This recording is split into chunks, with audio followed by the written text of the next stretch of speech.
Hello and welcome to the next episode of The Middlemen featuring myself and my partner, Tom Limongello. And this is episode 5, the second episode of our three-part series on retail media. We're going to talk about the current state of retail media. After last week's bonus episode discussing the Trade Desk S&P 500 or 20,000 or whatever it is, we're going to dive back into retail media today. And to start off, like we like to start off with some recent news around the topic. Thankfully, there's lots of news around retail media these days. Last week, there were discussion news around Costco's new retail media network. And I just got to, Tom, before I let you talk about what that announcement was or wasn't, I just have to say, as an aside, can we stop, for the love of God, calling them retail media networks? They're not networks. There's one site, one retailer per. They're retail media entities, retail media publishers. Maybe they're not networks. They're very premium publishers, right?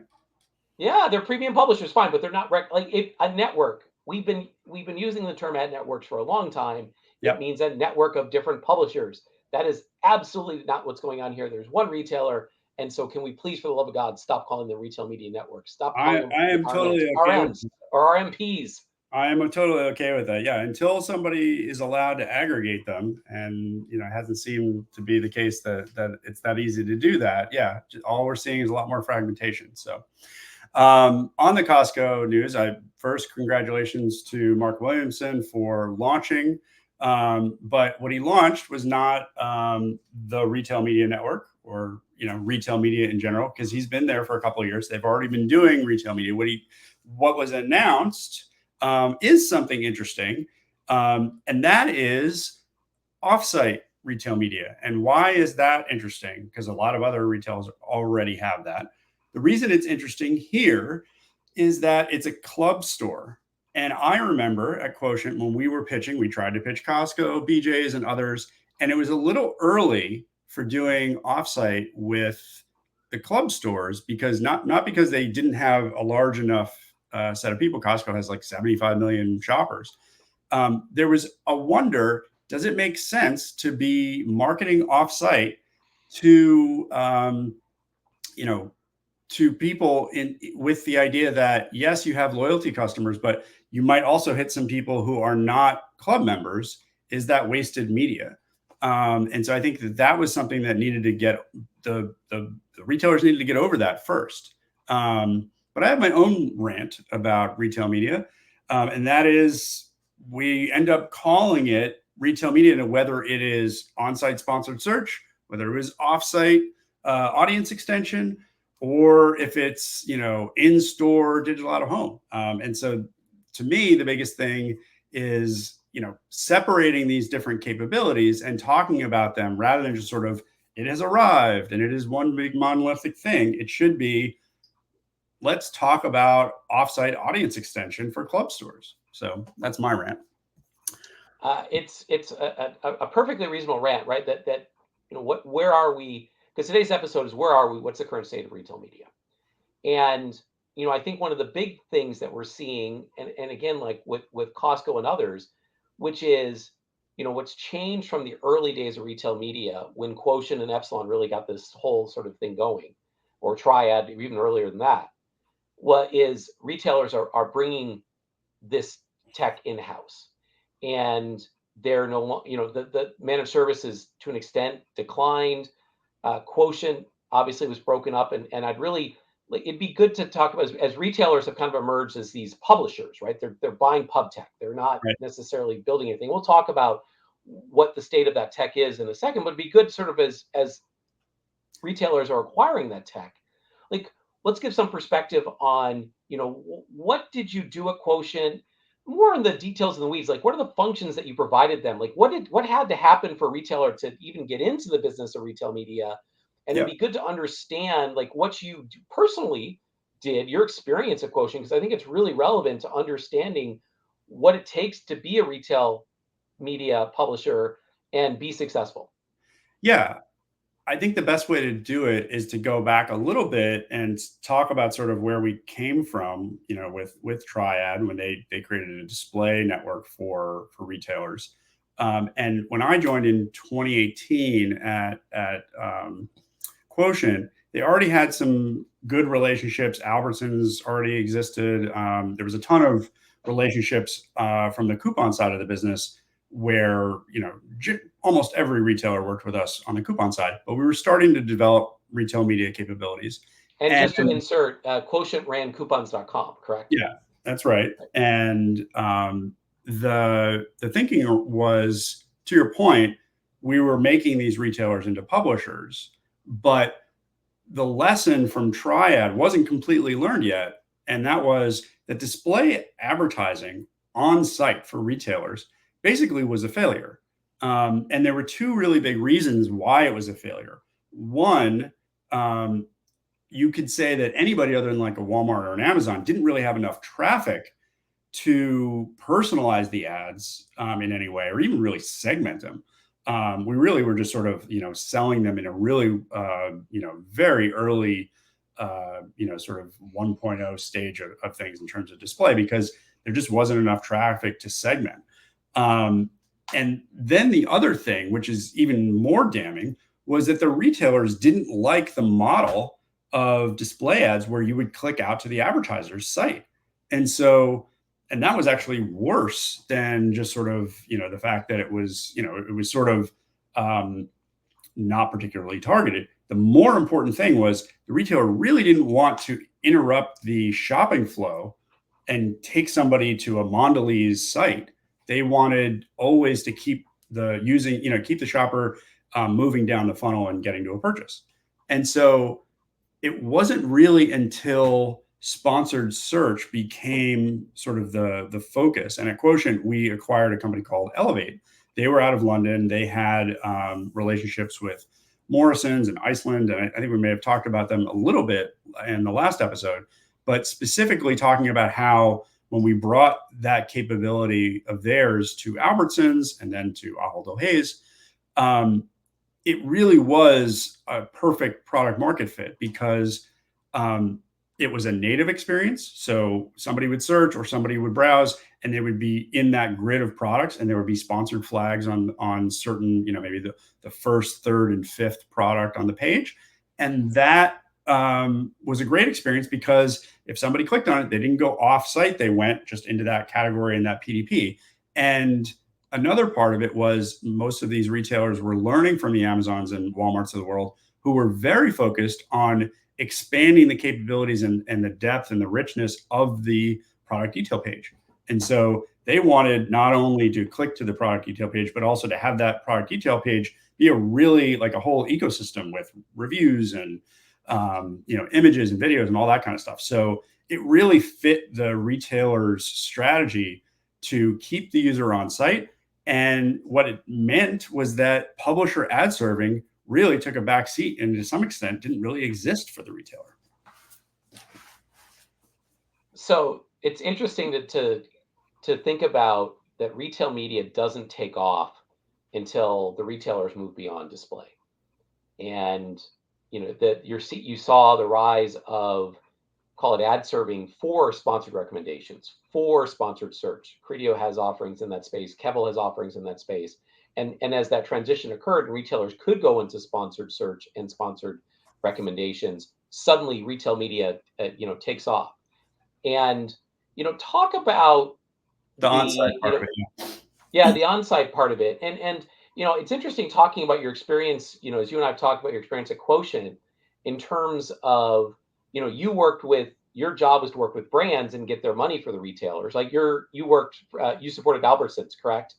Yeah. So I went across all the retailers, and, I remember early on, there was a lot of, initially, anybody who was at Quotient was like, well, our customer is the retailer, so we want to do whatever we can do for them. But there was always this sort of dividing line. Like, our strategy was really retail media, but there was also the retailer themselves had their own brands, and they had their own consumer acquisition challenges and things. And we actually split off and had a bit of an agency business. And Mike Halverson, actually, who is now over at Albertsons and doing great things with that team, he was on that agency business. That was separate from the strategy to basically monetize the retailer's audiences with the brand and monetize, activate across different channels. So in addition to what we bought with Elevate, we bought Ahology, which was for creating micro influencer content that would get served to social in paid campaigns, but it had a bit of an arbitrage because the quality of the posts were good enough so that it actually had an amount of relevance that was better than advertising at the time. And then we also bought a DSP, obviously to lower our costs on the mobile side because they were a mobile DSP, but they also had digital out-of-home capabilities. And so that sort of brings us to one of the capabilities that become very interesting for the retailers. One, for the out-of-the-store advertising, but then eventually to bring that same technology into the store on the screens that exist in the retailer, on the retailer's floors. So what were the pitch to the brands? Yep. What was that? Like what really got them to lean into spending on in with the retailers? Well,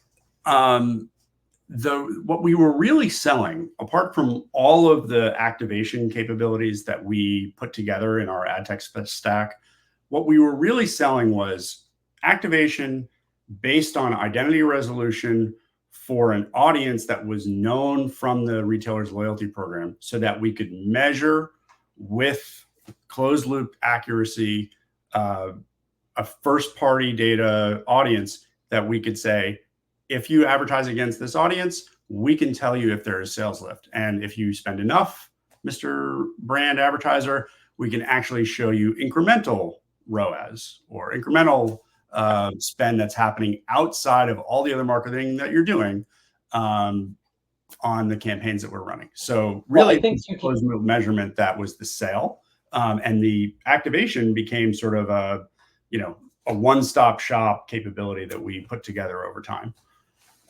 You touch on a good point, right? Which is still driving retail media today, which is the attribution closed loop reporting, right? I can identify users, I can identify the conversions, and one of the interesting things there is, what was the tech that really enabled that, and in a way that retailers weren't giving away their real secret sauce, the data, right? That closed loop data and reporting.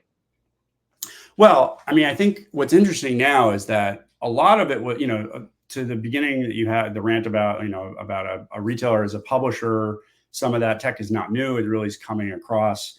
I would say that there were a few things that really sort of put it together. One is at Quotient, we were taking the retailer's data and segmenting it into brand buyers, category buyers, things like that. And then we were using LiveRamp as an identity resolution partner to mobilize that data to the various DSPs that we use, and then eventually our own DSP.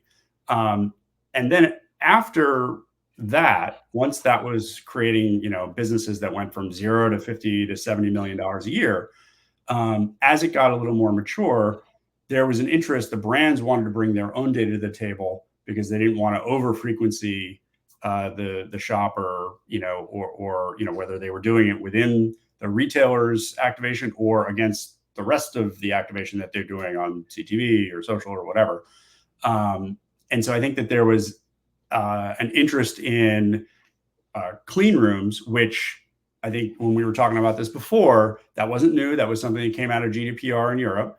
But I think retail media catalyzed the usage of it in the US to a big extent. I think it really wouldn't have been anywhere today if it wasn't for the fact that retail media was like, the retailer was afraid of losing the rights to their data. The brand didn't want to share their data. And so they needed these sort of clean rooms to get to a place where they could do mid to higher funnel campaigns. Well, what's interesting, right? Again, when we look at the landscape, and clean rooms weren't invented for retail media, but they're definitely used in retail media. Ad serving wasn't invented for retailers, but they're leveraging it.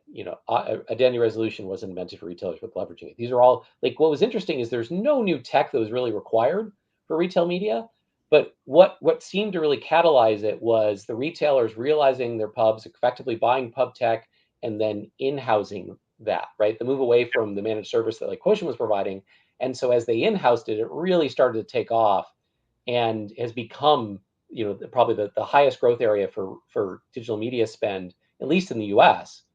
And so I Yeah. think that's interesting is we're seeing, right? And so with this in-housing trend, and we're seeing Kevel, we're seeing Criteo, we're seeing Trade Desk, we're seeing lots of these companies, LiveRamp you mentioned, in powering these in-house retail media teams. What's also fascinating is to your comment earlier about some of the Quotient people. We're seeing lots of Quotient people end up in these jobs. And who are the people who are really like staffing and running these in-housing I mean, departments? I think you see some product people, you see a lot of sellers, you see a lot of those people there. There's, I think there's probably Quotient people in almost every retailer and every vendor now across the market, and I think that's great. But I also think that and this is actually like one of the things that Mike Halverson had said, which is very interesting, is that the power of the merchant or the retailer's in-store person is so great that no matter how awesome the tech is, if you don't align your incentives with the merchant for the in-store capabilities or that part of the business, that your retail media efforts might fail. I think that's sort of, to that point, what's also fascinating to me is that the retailers haven't seemed to hire the ad ops people, right? This is all the people who run these systems and run this software are ad ops people, right? Yeah, I mean, They're hiring sellers, they're hiring some product people, but you haven't seen like the wave of Scott Messer's, right? Scott Messer, well-known ad ops guru, came out of Leaf Group in LA. And this is what's fascinating to me is that you would think you'd see Scott Messer and his clones staffing and running these retail media operations within these retailers. So well, interesting that we haven't seen that trend yet. I'll give you my hint, or my thinking as to why that hasn't happened. As much as we were running a DSP, we were basically doing a lot of open market buying, and so there wasn't a lot of programmatic know-how that was even necessary to run these businesses. I think that most of what we were doing was low to mid funnel, and it was fairly low CPMs, a lot of mobile inventory, and it was all spot. There was a little bit of PMPs sprinkled in or whatever, but that was not the main thrust of it, mainly because I think it was a managed service game. And I think that the in-housing potentially allows some of that to, sort of find platforms that have a little more transparency to them. But I also can imagine that the retailers are still guarding their own managed service capabilities and potentially not giving credit when the media is bought outside of those managed service capabilities. I think one of the interesting things is that Quotient and still Epsilon, right, to this day are offering a managed service where the entire retail media operation is outsourced. And now what's happened is, and managed service campaigns are being offered to the brands of the retailers. And today the retailers themselves are offering these managed service campaigns. Like it's not a big self-service industry. Like big brands don't do self-serve campaigns. They hire agencies, or they get managed service from the publisher or retailers in this case, as the case might be. And so it sort of moved from one version of managed service to another, but managed services continue, which again, the people who run campaigns are more like ad ops people, not necessarily sellers. So retailers, if you're examining your businesses, I think areas for investment, especially human investment, will be on the ad ops side. Because the other state of the industry in terms of retail media that we hear is there's this 1% goal, right? Going back to, we talked about this, the history of retail media. 1% was sort of the co-op kickback that was targeted in terms of the spend from the retailer to the brands. The brands would kick that back as 1% of co-op. What we're seeing is, and all that I've heard is that the brands aren't even close to spending 1%. So there's lots of retailers chasing more money. They think they should be getting more. They've all told their boards and whatever and their management teams, oh, we're going to get 1%. And if they're short, I think they can do better by investing in ad ops and delivering great campaigns, compelling campaigns, and to your point, incremental sales lift to these brands would be a killer. So I think the ad ops thing will be an area to look to. That's a little bit of the future, and we'll talk more about where the market's going and the implications of being first party versus third party, especially on the implications in terms of content. There's some interesting ones, and next time we'll talk about like the impact of Walmart buying Vizio, CNET and Best Buy's partnership. There's some interesting stuff that's going to happen on the content side, but again, we're going to save that for next time. And so when we look at the current state, right, it's interesting that, to me, one of the real compelling things about retail media, you talk about the data and the attribution, the closed loop reporting, like that's what we all thought digital media was going to be. And Right. you've talked about the publishers didn't quite ever have that compelling a story, but the retailers do. That closed loop reporting is just gold, right? That's real value. You're not having to piece together reporting from 16 different players. I think that's just unbelievable, and why it's such a huge story and why it's really starting to take off in terms of the implications of, these retailers really are potentially incredibly compelling platforms to buy ads on. Yeah, I would agree. I think that's probably a good place to call it because there's lots we could talk about there. But we do have another episode, and I think we need to, sort of show the sort of various areas where there is innovation happening. Because I think this episode was kind of the Empire Strikes Back. There was nothing new. There was a lot of down. There's a lot of down and dirty in terms of the details, or whatever. But I think that let's save some of the fun stuff for the next episode. Yeah, and in the next episode, we talk about the future of retail media. There's some interesting trends that emerge. Tom talked about the fragmented retail media landscape that is today, and that's a real, we just touched on that. But every retailer is independent. There is no network. And what are the implications and what are the efforts are being done? Around programmatic sponsored listings or programmatic retail media. Does that have a future?